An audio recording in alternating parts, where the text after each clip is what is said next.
proper wine for proper heroes. Yeah. Maybe I'm not the most pleasant man, I'll admit it, but... It's always interesting when you're starting a new season, and the question always is, what do you start with? You either start with something small to kind of ease your way in, or you just start with something huge and get it over with, and you can put that behind you. In this case, we started with something really huge. Okay, everybody starting out there, and action. That was your mistake. Leave one wolf alive, and the sheep are never safe.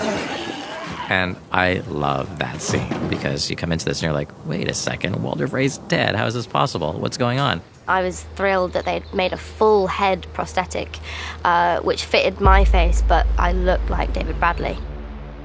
As an actor, to really reveal yourself and take another face off your face rather than just pretend, that just made it a lot easier and a lot more fun, I guess.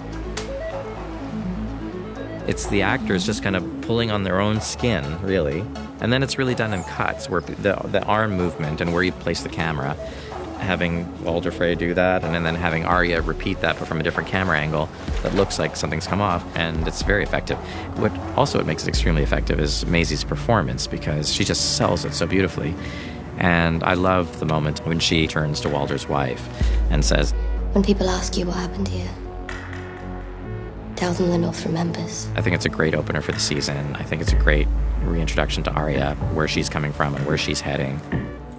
She realizes her power, and I guess, maybe there is the argument that you didn't have to kill the whole Frey army, but they weren't good news. I don't think we'll miss them.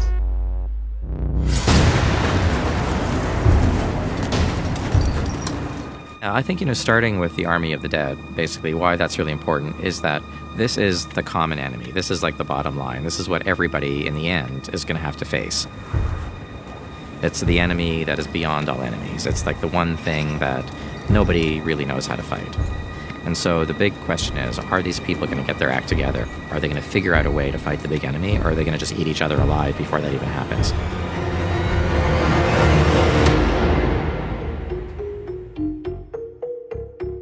So the Zombie Giants this year, we've got 2 returning cast. We've got Ian White, and we've got Neil Fingleton, who was with us on season 4.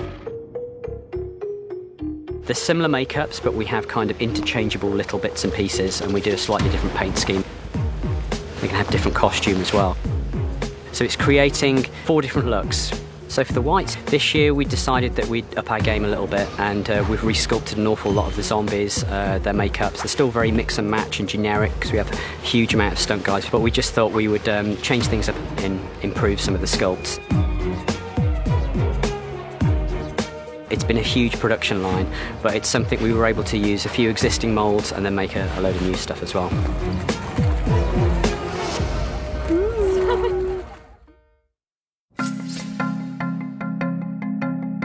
It's a pretty song.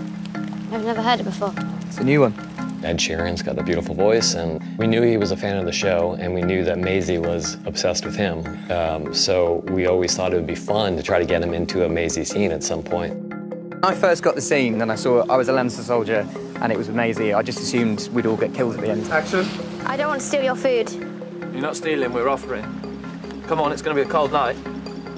Just a nice moment for her to really enjoy human company without lies and trickery. But I think the underlying theme is that, as in any war, the soldiers are just people and we are young boys. She really enjoys just hearing their stories and finding a bit of normality again.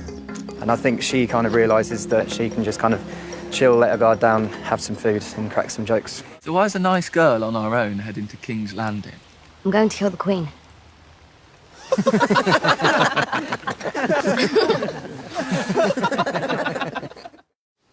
And then to High Garden?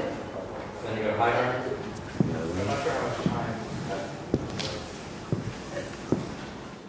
What is this? It's what we've been waiting for our whole lives. Shooting that map room scene was a really big thing, and very extensive conversations with Lena and Nikolai about that. You afraid of me? Should I be? There's a great amount of need for revenge for her. Enemies to the south. It's like she needs to put everything to sleep that causes her pain. Enemies to the north. And she's now just on this very driven, focused path to world domination. And of course, we're introducing this whole new set, which is in this courtyard in the Red Keep, where there's a hand-painted map. Of course, you want to show this incredible thing. And also it has great metaphorical value. There she is walking all over the known world when thinking about, ruling it. So you kind of want to do justice to that aspect of it as well. We thought that a painted map on the ground, that seemed like a good idea. Enemies everywhere. We're surrounded by traitors. We knew that Jim Staines, the graphic designer, would create something amazing, and he worked so hard on it. We wanted to have some allusion to the opening title sequence.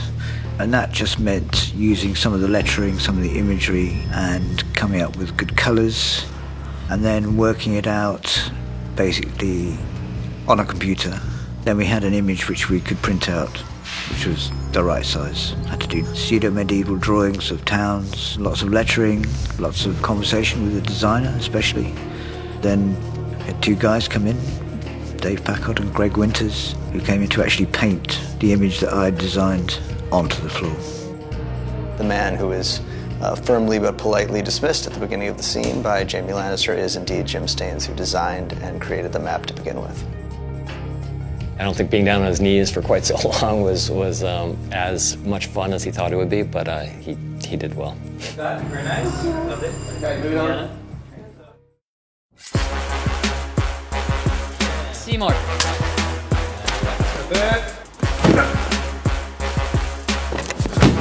There is some fun to be had, I think, in seeing Sam in this new environment where, he really came here to the kind of tower of knowledge to learn the secrets of the known and unknown world.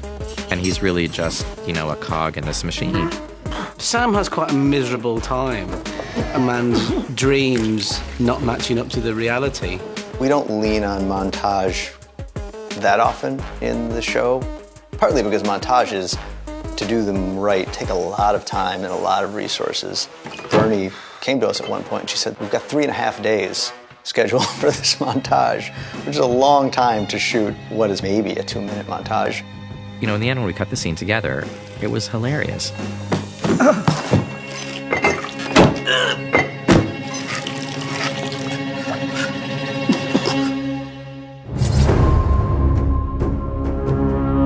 Going back to a place that created you and that was the beginning of you and the end of your family is kind of epic.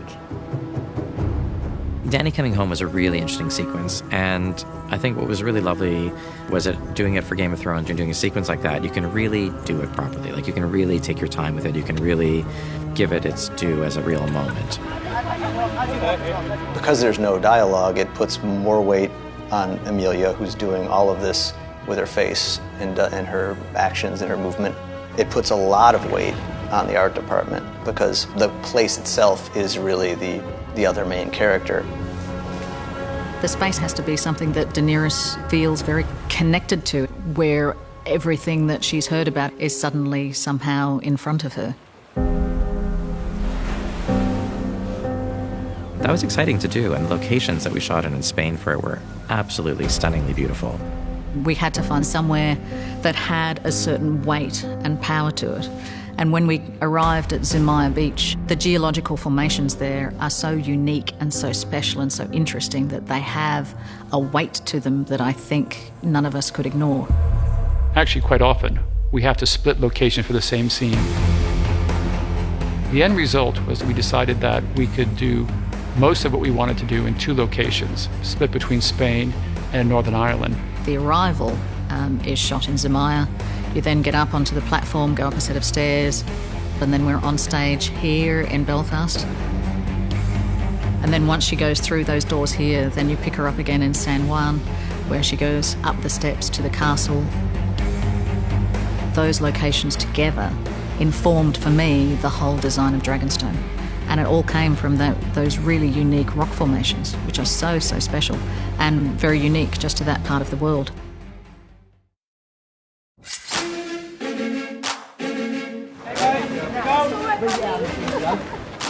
The Gates of Dragonstone.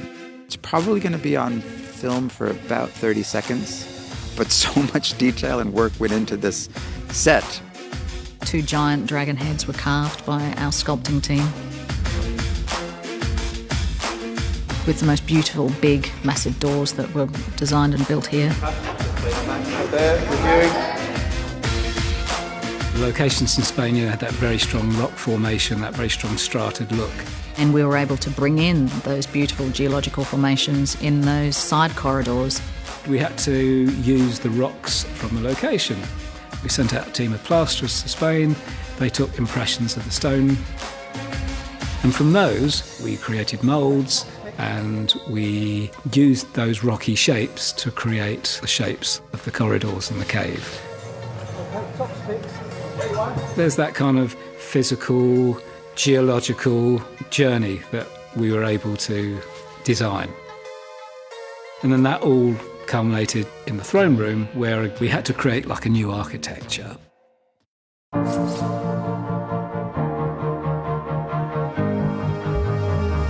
It's a lot of work. It was very, very labour intensive. I can do it without looking. Looks brilliant. It's going to be dramatic. Yeah, it's really dramatic. Yeah, the angles are fantastic. Dragonstone, of course, had been established in previous seasons before I came, so we had the Dragonstone map room, so it was already established as a cave-like space. So I wanted this set to sort of start in the cave and grow out of it.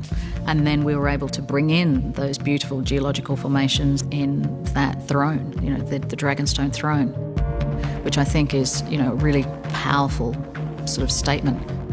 The only directions we gave her was that it should be quite imposing and intimidating, and that the throne would be carved out of the rock, and that was it. And, like, that's all we gave her, and then she went to town with that. The first time we saw it all lit for a scene, that was pretty dramatic. As we were building it, people would walk through this set and they would feel, I feel very uncomfortable here. It's not a room where I want to spend a lot of time. So it was a new approach to an audience chamber, which was not welcoming people in. It was basically making people feel uneasy and intimidated. Yeah, I think it's maybe the best set we've ever built. It was really impressive. We couldn't wait to shoot it. The audience chamber is incredible. One of the most staggering sets that I've had the privilege of being in. Every moment of that journey from the ship to the place where she's actually going to stand and plan her conquest, there's a different flavor to each one of those moments. And you realize this place where she was born, there was a whole culture there, there's a whole world there, and you get a real taste of it and the uniqueness of it. And the coming home is really very dramatic. Shall we begin?